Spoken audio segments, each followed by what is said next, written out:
வாழ்க வையகம், வாழ்க வையகம், வாழ்க வளமுடன். குரு வாழ்க, குருவே துணை. குருவின் மலரடி போற்றி. சிந்தனையை, உடல் நலத்தை சீரமைத்து உய்வித்த குருவே வாழ்க. தியானமே யோகம், யோகமே ஞானம். தமிழ் ஆனந்த யோகம். வாழ்க வளமுடன். இன்றைய சிந்தனை தலைப்பு கருமையம் எனும் தெய்வீக மையம். கரு மையம். மையம் என்று சொன்னாலே நாம் ஏற்கனவே ஒரு சிந்தனை தொழில் சொல்லியிருப்பது போல இந்த சூழ்நழுத்தும் ஆற்றல் என்று சொல்லக்கூடிய இறை ஆற்றல் என்பது நமக்கு ஞாபகத்துக்கு வருகிறது. அதாவது தன்னிருக்க சூழ்நழுத்தும் ஆற்றல் என்பதுதான் அந்த சுத்தவெளியில் அடங்கி இருக்கக்கூடிய தன்மை என்று வேதாத்திரியத்தில் நாம் உணர்ந்திருக்கிறோம். இந்த சூழ்நழுத்தும் ஆற்றல் இந்த பிரபஞ்சத்தை சூழ்ந்து அழுத்திக் கொண்டிருக்கிறது என்று சொன்னாலும் இந்த பிரபஞ்சத்தின் மையத்தை நோக்கி அதன் அழுத்தம் வந்து கொண்டிருப்பதால் ஆங்காங்கே எந்தெந்த பொருட்கள் அணுக்களின் கூட்டாக இருக்கக்கூடிய எந்த பொருளாக இருந்தாலும் அதனை சூழ்ந்து அழுத்திக் கொண்டிருக்கிறது என்பதை நாம் ஒரு சிந்தனையில் பார்த்தோம்.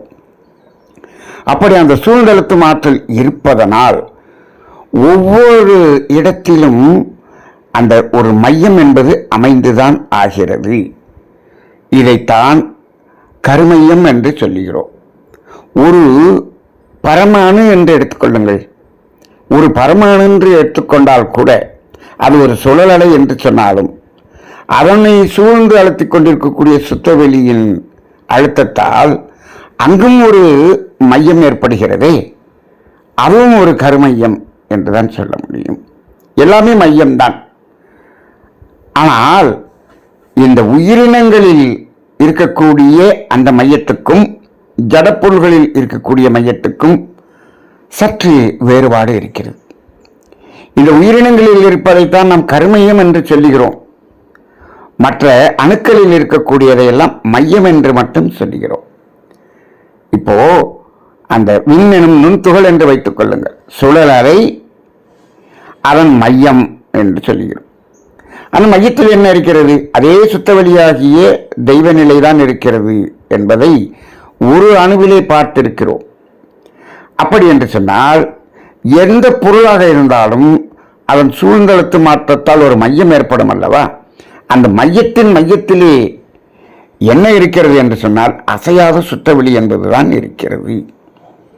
அப்ப ஒரு அணுவின் மையத்தில் சுத்தவெளி இருக்கிறது என்று சொன்னாலும் அணுக்களின் கூட்டாக இருக்கக்கூடிய ஒரு பொருள் என்று வைத்துக் கொள்ளுங்கள். அந்த ஒரு பொருள் பல கோடி அணுக்களின் கூட்டாக இருந்தாலும் ஒவ்வொரு அணுக்களின் மையத்தில் மையம் இருந்தாலும் அந்த மொத்த மாஸ் என்று சொல்கிறோமே அவனுடைய மையமும் அதே சுத்தவெளியாக இருந்து கொண்டு இயங்கிக் கொண்டிருக்கிறது. சரி, இப்ப உயிரினத்தில் இருப்பதற்கும் அந்த ஜடப்பொருளில் இருக்கக்கூடிய மையத்துக்கும் என்ன வித்தியாசம் என்று சொன்னால், உயிரினத்திலே உணர்வு என்ற ஒன்று தோன்றிவிடுகிறது. மனம் என்ற ஒன்று உயிரினத்தில் வெளிப்படுவதால் அது புலன் என்ற அடிப்படையில் புலன் அனுபவங்கள் என்பது அங்கு நடந்து கொண்டே இருக்கிறது. அந்த அனுபவங்கள் முழுவதுமாக இந்த சூழ்நிலத்து ஆற்றலால் அழுத்தப்பட்டு ஜீவகாந்தத்தின் சுழற்சியால் அதன் சுழற்சி மையமாகிய அந்த கருமையத்தில் பதிவாகி இருப்பாகி விடுகிறது. அப்ப இந்த உயிரினத்தில் இருக்கக்கூடிய கருமையத்திற்கும் ஜடப்பொருள்களில் இருக்கக்கூடிய கருமையத்துக்கும் என்ன வேறுபாடு என்று சொன்னால், அதாவது உயிரினத்தில் இருக்கக்கூடிய கருமையத்தில் அந்த அனுபவ பதிவுகள் இருக்கிறது. பதிவுகளை உள்ளடக்கிய மையம் கருமையம் என்று சொல்லப்படுகிறது. சரி, அப்படி என்று சொன்னால் அந்த மையத்திலே அந்த பதிவுகள் இருக்கிறதா, சுத்தவெளியாகிய தெய்வம் இருக்கிறதா என்று கேட்டால் பதிவுகள் இருக்கிறது. அந்த பதிவுகளுக்கும் மையமாக இருக்கக்கூடிய அந்த மையத்தில் அறிவாகிய தெய்வமாகிய சுத்தவெளி இருக்கிறது என்பதை புரிந்து கொள்ள வேண்டும். அப்ப இது ஓரறிவு ஜீவனில் இருந்து ஆறறிவு மனிதன் வரை இந்த கர்மயம் அமைகிறது. அந்த கர்மயம் என்ற அந்த பதிவுகள் அமைவதால் தான் ஒவ்வொரு தாவரத்திலும் ஒவ்வொரு விதை என்பதும் அந்த கர்மயமாக அமைகிறது. அதனால தான் அந்த விதையை நாம் மண்ணில் போட்டோம் என்று சொன்னால் அந்த மரத்தில் இருக்கக்கூடிய அத்தனை அனுபவ பதிவுகளும் மீண்டும் செடியாகி மரமாகி காயாகி கனியாகி அத்தனையும் அப்படியே கொடுக்கிறது.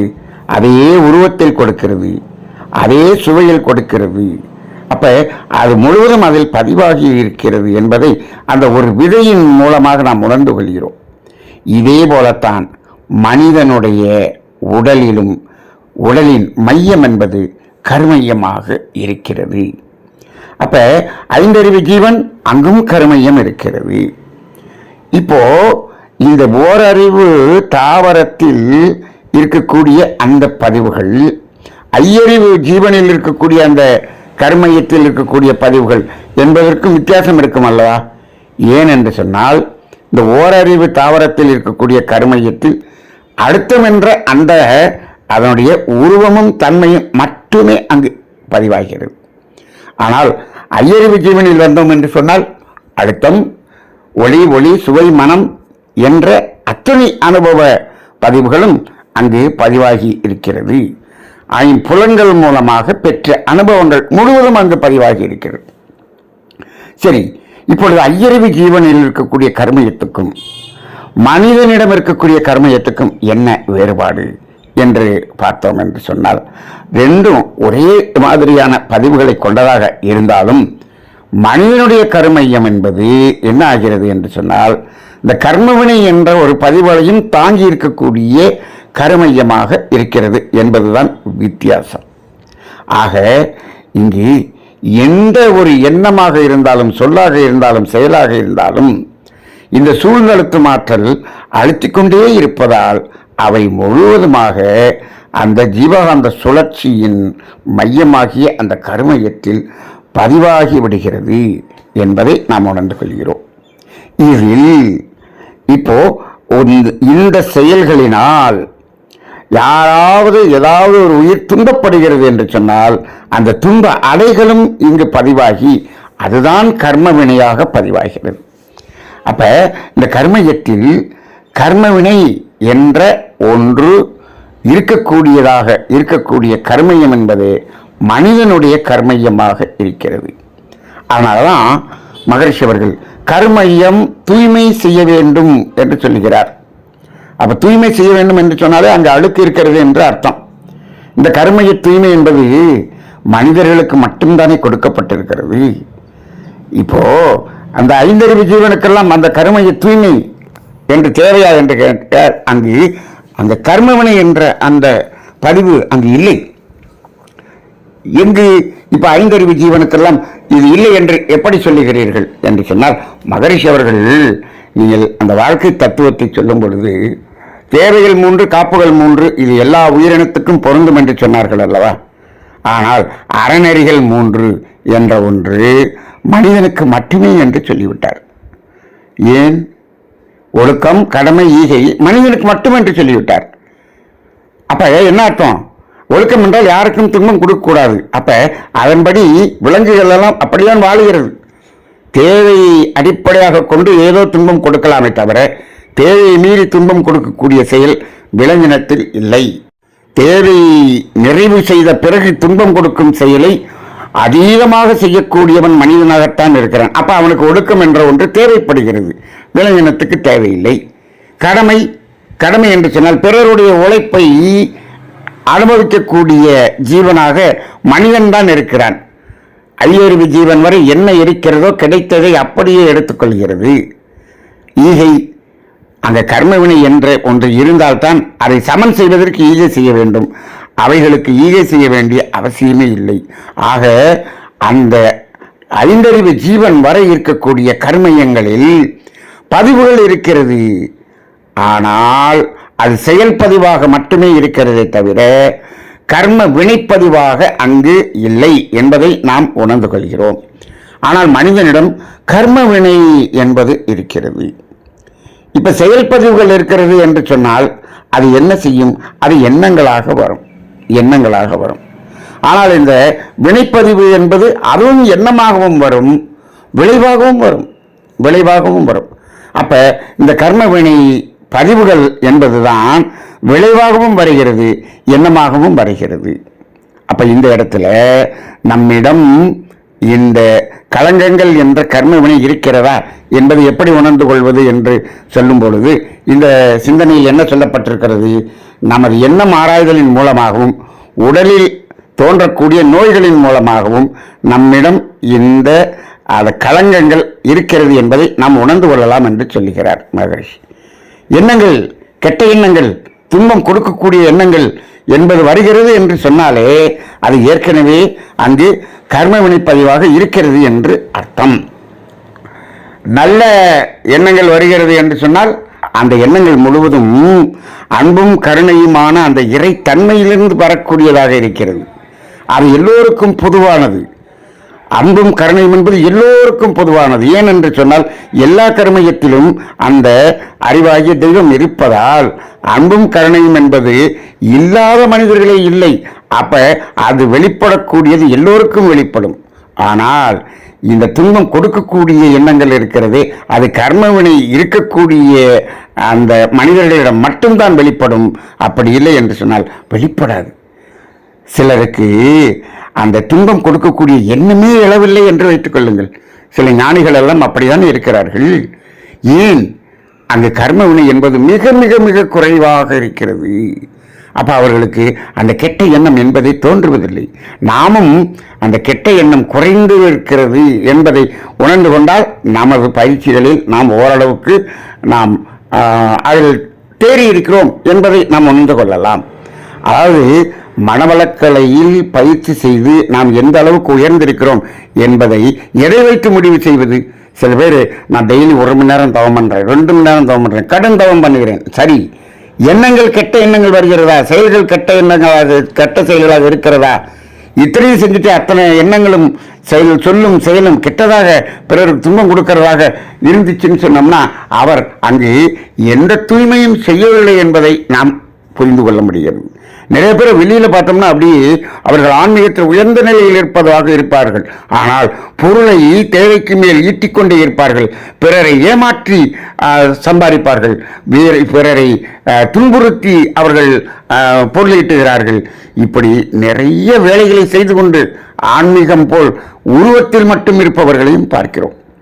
இப்ப நமக்கு மகர்ஷியினுடைய அந்த தத்துவத்தின்படி எது அடையாளம், இவர்களுடைய எண்ணமும் சொல்லும் செயலும் எப்படி இருக்கிறது என்பதை வைத்து அங்கு உள்ளே என்ன இருக்கிறது என்பதை நாம் அறிந்து கொள்ள முடியும். அது மட்டுமல்ல, உடலிலே வெளிப்படக்கூடிய நோய்கள், அந்த கர்மவினை இருந்தால்தான் நோய்கள் வரும். அப்ப இங்க என்ன ஆகிறது? இங்க உடலில் இருக்கக்கூடிய அந்த தேங்கி இருக்கக்கூடிய அழுக்குகள் என்ன இருந்தாலும் அதனுடைய அழுக்குகளினுடைய ஒட்டுமொத்த அதனுடைய பதிவுகளும் கர்மயத்திலும் இருக்கிறது. மனதில் இருக்கக்கூடிய அந்த களங்கங்கள் என்று சொல்கிறோமே, மனதில் இருக்கக்கூடிய கழிவுகள் என்று சொல்கிறோமே, அது மனதில் இல்லை. மனம் என்பது தோன்றிக்கொண்டே இருக்கக்கூடியது, மறைந்து கொண்டே இருக்கக்கூடியது. அது கர்மயத்தில் இருக்கக்கூடியது தான் என்ன ஆகிறது? அங்கு மனதில் அப்போதைக்கு எண்ணமாக வந்து கொண்டிருக்கிறது. இப்போ உடலில் எந்த உறுப்புகளில், இப்போ ஒரு கல்லீரல் என்ற உறுப்புகளில் பழுதடைந்த அங்கு கழிவுகள் இருக்கிறது என்று சொன்னால் அதனுடைய அந்த கழிவுகள் எந்த அளவு இருக்கிறது என்பது கர்மயத்திலும் இருக்கும். மனதில் தோன்றக்கூடிய கழிவுகள், பதிவுகள் எல்லாமே கர்மயத்தில் தான் இருக்கிறது. ஆக இந்த கர்மயம் என்பது கலங்கப்பட்டிருக்கிறது என்பதை நாம் உணர்ந்து கொள்ள வேண்டும். இது ஒரு தெய்வீக மையம் என்று சொல்கிறோம். அப்ப இது என்ன ஆகிறது? மனம் இறை உணர்வு பெறுவதற்கு தடையாக இருப்பது எதுவாக இருக்கிறது? மனம் ஒடுங்கி தவத்தில் ஒடுங்கி உயிர் மையத்துக்கு போறோம், உயிரின் பெருபெருகி போயிடும். உயிர் மையத்துக்கு போகும்போது இடையில என்ன இருக்கு? இந்த கர்மவினை இருக்கிறது. அதனால் நாம் மையத்துக்கு போக முடியல, இறை உணர்வு பெற முடியவில்லை. ஆக இந்த கர்மவினை பதிவுகளை எல்லாம் தூய்மை செய்யாமல் நாம் இறை உணர்வு பெற முடியாது. அது தெய்வீக நீதிமன்றம் தான். அப்ப அந்த தெய்வீக நீதிமன்றம் அது என்ன செய்கிறது என்று சொன்னால் இந்த தூய்மை செய்வதற்கான வேலையை அது செய்கிறது. எப்படி செய்கிறது? நமக்கு துன்பம் கொடுத்து அதை தூய்மை செய்கிறது. நாம் என்ன செய்யணும்? மகரிஷியினுடைய தத்துவம் என்ன சொல்லுகிறது? நாம் துன்பம் போக்கும் செயலை செய்து நாம் இதை தூய்மை செய்து கொள்ள முடியும் என்று சொல்லுகிறது. அப்ப அதுக்கு முன்னாடி என்ன செய்ய சொல்றாங்க? எண்ணம் ஆராய்தலில் இதை கண்டுபிடித்து விட்டோம். அதன் பிறகு ஆசை சீரமைத்தல், சினம் தவிர்த்தல், கவலை அளித்தல் என்பதெல்லாம் தூய்மை செய்யாது. அது தூய்மையை கெடுக்காமல் இருக்கும், அவ்வளவுதான். ஆசையை சீரமைத்து விட்டீர்கள் என்று சொன்னால் இருக்கக்கூடிய பதிவுகள் எல்லாம் தூய்மையாகி விடுமா? முடியாது. சில பேர் சொல்லுகிறார்கள், இந்த அகத்தாய்வு பயிற்சி இதெல்லாம் முடிஞ்சிருச்சுன்னு சொன்னோம்னா உங்களுக்கு அந்த பதிவுகள் கர்மையெல்லாம் தூய்மையாகிவிடும். அப்படியெல்லாம் இல்லை. அப்படி என்றால் இந்த சினம் தவிர்த்தல், கவலை ஒழித்தல், நான் யார் என்று அந்த சிலபஸ் முடிஞ்ச பிறகு அதுக்கு பிறகு என்ன சொல்றார் மகரிஷி? பாவப்பதிவுகளும் அதை போக்கும் வழிகளும் சொல்றாருல்ல. அப்ப நான் யார் என்பது வரை அடுத்து அந்த அவர் கலங்கங்கள் ஏற்படாமல் நிறுத்திக் கொள்வதற்கான பயிற்சி தான் தற்சோதனை பயிற்சியை தவிர, இந்த தற்சோதனை பயிற்சி நமது கர்மயத்தை தூய்மை செய்யாது. அப்படி யாராவது சொன்னால் அதை நீங்கள் சிந்தித்து பாருங்கள். எப்படி தூய்மை செய்யும்? நீங்கள் சிலம் கொள்ளாமல் இருக்கிறீர்கள், ஆசை பேராசையாக மாற்றாமல் இருக்கிறீர்கள், அவ்வளவுதானே. அப்ப இந்த ரெண்டும் என்ன பண்ணும்? மேலும் கர்மவினையை கூட்டாது. ஆனால் அதன் பிறகு வரக்கூடிய பாவப்பதிவுகளும் அதை போக்கும் வழிகளும் என்று சொல்லக்கூடிய அந்த மேல்பதிவு என்று சொல்லுகிறாரே, அதை செய்தால்தான் அந்த கர்மவினை தீர்மை தவிர இல்லை என்று சொன்னால் அதை தூய்மை செய்வது என்பது ஆகாது. அப்ப இந்த தூய்மை ஆவதற்கு இரண்டு வழிகள். ஒன்று, நாம் துன்பம் போக்கும் செயல்களை செய்ய வேண்டும், அல்லது துன்பத்தை அனுபவிக்க வேண்டும். இந்த ரெண்டும் இல்லாம இது அந்த தூய்மை ஆகாது. அப்ப கர்மய தூய்மை என்பதுதான் மனிதனுக்கு இன்றைக்கு தேவைப்படக்கூடிய முக்கியமான ஒரு பயிற்சியாக இருக்கிறது. ஆனால் இன்றைய சமுதாயமோ தூய்மை என்பதே செய்வதில்லை. மேலும் மேலும் மேலும் மேலும் கர்மயத்தை களங்கப்படுத்தக்கூடிய வேலைகளை 24 மணி நேரமும் செய்து கொண்டே இருக்கக்கூடிய மனிதர்களாக இப்பொழுது ஆகிவிட்டார்கள். இவர்களுக்கு இந்த தத்துவம் எல்லாம் சொல்லப்படவில்லை. இப்படி சொன்னாலும் இப்பொழுது மகரிஷியினுடைய கர்மவினை தத்துவம் இவ்வளவு தெளிவாக இருக்கிறது. இதை சொன்னாலும் பல பேர் இந்த கர்மவினை தத்துவத்தை எப்படியெல்லாம் அதை மாற்றி மாற்றி மாற்றி சமுதாயத்தில் குழப்பிக்கொண்டு இருக்கிறார்கள். நாம் ஒரு தூய்மை செய்ய, அதாவது தூய்மையாக ஒரு நல்ல செயல்களை, புண்ணிய செயல்களை செய்கிறோம் என்று வைத்துச் சொல்லுங்கள். அதை தத்துவம் வேதாத்திரியம் என்ன சொல்லுகிறது? அது கர்மயத்தில் இருக்கக்கூடிய கர்மவினையை அழித்து அதை தூய்மை செய்கிறது என்று சொல்லுகிறது. ஆனால் வேதாத்திரியத்திலேயே சில பேர் என்ன சொல்கிறார்கள்? நீங்கள் செய்யக்கூடிய புண்ணியம் உங்களுக்கு வசதிகளை கொடுக்கிறது, மகிழ்ச்சியை கொடுக்கிறது, உங்களுக்கு சுகத்தை கொடுக்கிறது, வேண்டிய வசதிகளை எல்லாம் கொடுக்கிறது என்று சொல்லுகிறார்கள். அப்ப கர்மயம் எப்பொழுது தூய்மையாவது? அது துன்பத்தை அனுபவித்துத்தான் ஆக வேண்டும் என்று சொல்லுகிறார்கள். இப்படி துன்பத்தை அனுபவித்துத்தான் ஆக வேண்டும் என்று சொல்லிவிட்டு புண்ணியம் செய்த பொருள்களை பெருக்கிக் கொண்டால் இன்னும் கொஞ்சம் துன்பம் கூடிக்கொண்டே இருக்கும். நீங்கள் புண்ணியம் செய்தால் பொருள்கள் பெருகும், வசதிகள் பெருகும் என்று சொன்ன, வசதி பெருகினால் அங்கே துன்பம் கூடும். அப்ப இன்னும் கர்மவினை தான் கூட போகிறது. அப்ப என்ன செய்ய போறீங்க?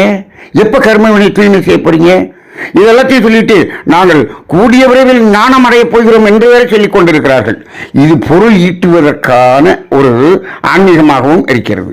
இன்னும் சில ஆன்மீகத்தில் சொல்லுகிறார்கள், கர்மவினை என்ற அந்த ஒன்றை பற்றி பேசாதீர்கள், அப்படி ஒன்று இல்லை என்று பிரபலமாக சொல்லக்கூடிய சில ஆன்மீகவாதிகள் கூட சொல்லிக் கொண்டிருக்கிறார்கள். 20,000 30,000 ஃபீஸ் வாங்கிட்டு சொல்றார் ஒருத்தர், அதுல 300 பேர் உட்கார்ந்து இருக்கிறாங்க. அவ்வளவு கோடி கோடியாக பணம் சம்பாதிக்கிற அந்த கர்மவினை என்ற அந்த கர்மத்தை அதை பற்றி சிந்திக்காதீர்கள் என்று சொல்லுகிறார். சிந்திக்க வேண்டியதில்லை. எப்பொழுது தெரியுமா? நம்மளுடைய செயல்கள் முழுக்க முழுக்க முழுக்க அன்பும் கருணையின் அடிப்படையில் மட்டும் இருக்கிறது என்று சொன்னால் நீங்கள் அந்த கர்மவினை என்பதை பற்றி சிந்திக்கவே வேண்டாம். கர்மயத்தை தூய்மை செய்ய வேண்டும் என்று சிந்திக்கவே வேண்டாம். எப்பொழுது மாறி இருக்கிறீர்கள்? முழுமையாக யாருக்கும் துன்பம் கொடுப்பதில்லை, துன்பம் போக்கும் செயல்களை மட்டும் தான் செய்கிறீர்கள். அப்படி யாராவது இருக்கிறார்கள் என்று சொல்ல இதை சிந்திக்க வேண்டாம். அப்படி சிந்திக்காமல் இருக்க வேண்டும் என்று உங்களுக்கு ஒரு உரிமையை கொடுக்கக்கூடிய நிலையில் நீங்கள் இருந்தீங்களா, நீங்கள் ஞானியாக இருப்பீர்கள். அப்ப அவர் ஒரு பெரிய ஆன்மீகவாதியாக இருந்து பல லட்சம் வாங்கி கொண்டு அவர் அதை பற்றி சிந்திக்காத என்று சொல்லுகிறார். அந்த 200 பேர் உட்கார்ந்து இருக்கிறவங்க எல்லாரும் அன்பும் கருணையுமாக வாழக்கூடியவர்கள் என்பதன் அடிப்படையில் அவர் சொல்லுகிறாரா என்ன என்றே புரியவில்லை. நமது முன்னோர்கள் இந்த கர்மவினை தத்துவத்தை விளக்கி இதற்காகத்தான் சொர்க்கம் நரகம் என்று அதையெல்லாம் சொல்லி மனிதனை நல்வழிப்படுத்த அறநெறியில் வாழ்வதற்கான வழியை சொன்னார்கள். இவர்கள் அதெல்லாம் ரொம்ப கஷ்டமா இருக்கு அப்படியெல்லாம் இல்லை, அதெல்லாம் தேவையில்லை, இதை தூக்கி போடு, அந்த ஜாதகத்தை தூக்கி போடு, ஜோதிடத்தை தூக்கி போடு, கர்மவினை தூக்கி போடு, பாவம் அப்படின்னா ஒண்ணு கிடையாது, பாவம் புண்ணியம் ஒண்ணு கிடையாது.